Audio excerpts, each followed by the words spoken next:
Welcome back, everyone, and Happy New Year. This video is all about Stranger Things Season 5, Episode 8, the finale. There is a lot to unpack here. So many shocking moments, so many callbacks to Season 1, so many unanswered questions hiding in plain sight.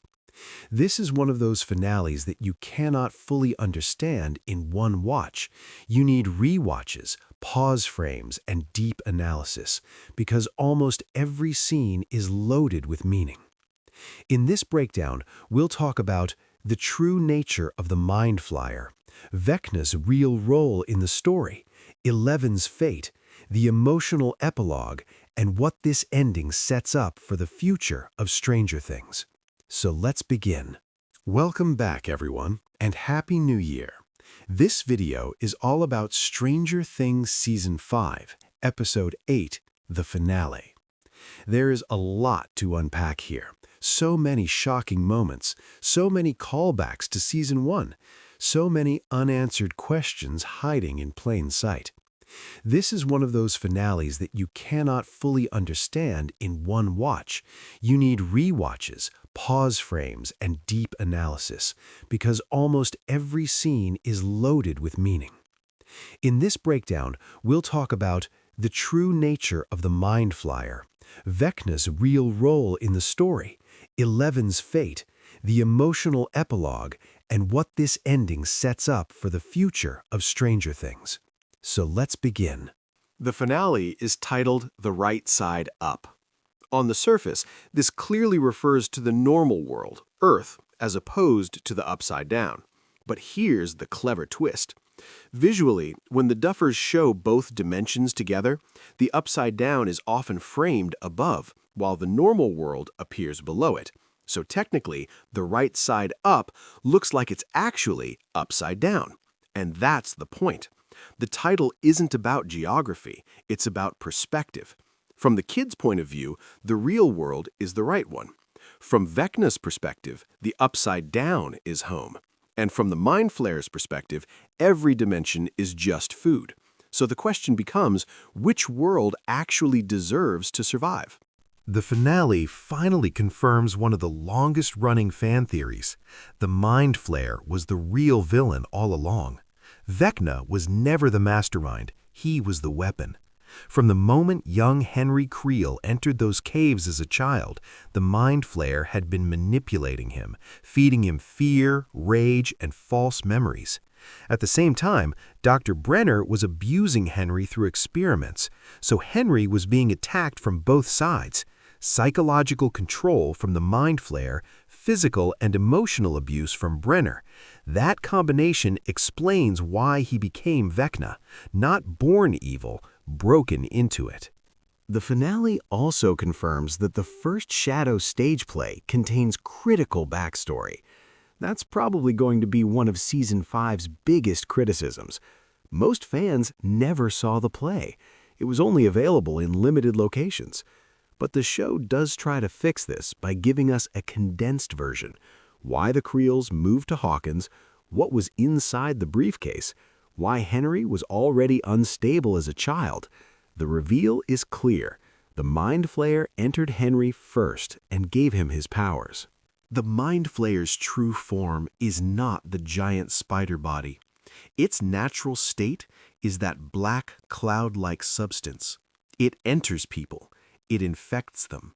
It spreads itself like a parasite. That's why we see black smoke leave victims when they're disconnected from the upside down. The giant monster body, the so-called flesh castle, is just a physical shell. Think of it like this. The body is the machine. The cloud is the consciousness. And that body climbing out of the ground into a spider shape, that's not random. Henry Creel's obsession with spiders now makes perfect sense. The Mind Flayer's physical form mirrors a spider. It traps, it controls, it feeds slowly. Henry wasn't inspired by spiders, he was remembering them. Deep down, there is still a scared child inside Vecna, but that child has been completely twisted by the Mind Flayer's influence. There is a moment where Henry confronts the truth. Will connects with him inside the mind space, not to redeem him, but to force him to remember. Henry faces his fear. He enters the cave again in his memories, but this is not a Darth Vader redemption arc. Vecna has done too much damage, killed too many people. He understands the truth, but he doesn't get forgiveness.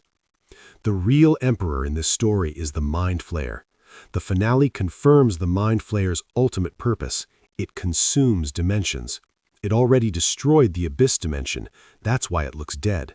Now it wants Earth. It's a multiversal predator, one world at a time. Total assimilation. The big deaths.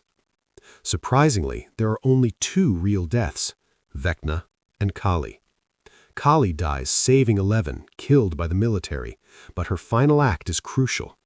She casts one last illusion, making everyone believe 11 sacrificed herself.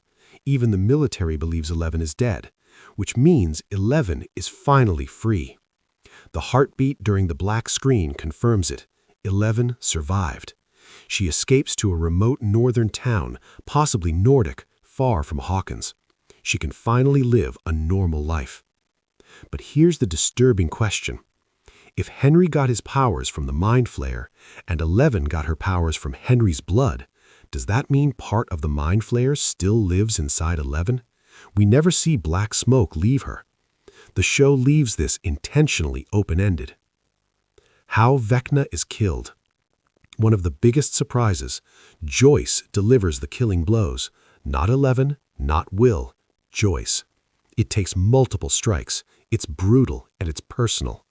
As Vecna dies, the Mind Flayer begins to die too, suggesting it needed Vecna to survive in this dimension, a parasite losing its host. The Epilogue. 18 months later, 1989. The story jumps forward, the kids graduate, life moves on. Indiana Jones and the Last Crusade plays in theaters, confirming the year. Here's where each character ends up. Henry stays in Hawkins, coaching baseball and teaching. Dustin becomes valedictorian. Nancy becomes a real journalist. Jonathan studies filmmaking. Hopper and Joyce get engaged. Will finds himself and begins a new chapter. Mike becomes a writer, turning their story into books. Yes, Mike is basically Stephen King. The final callback, Dungeons & Dragons. The final game mirrors the very first scene of Season 1. Mike is Dungeon Master again, but now the legacy is passed on. Holly Wheeler and the younger kids form a new D&D group. The adventure never ends. Final thoughts. The end credits roll with a Dungeons & Dragons style manual of the entire series, because Stranger Things was never just about monsters. It was about friendship, growing up, and surviving the unknown. So the final question is, was this ending satisfying, or does this world still have more stories to tell? Let me know your thoughts in the comments, and I'll see you in the next one.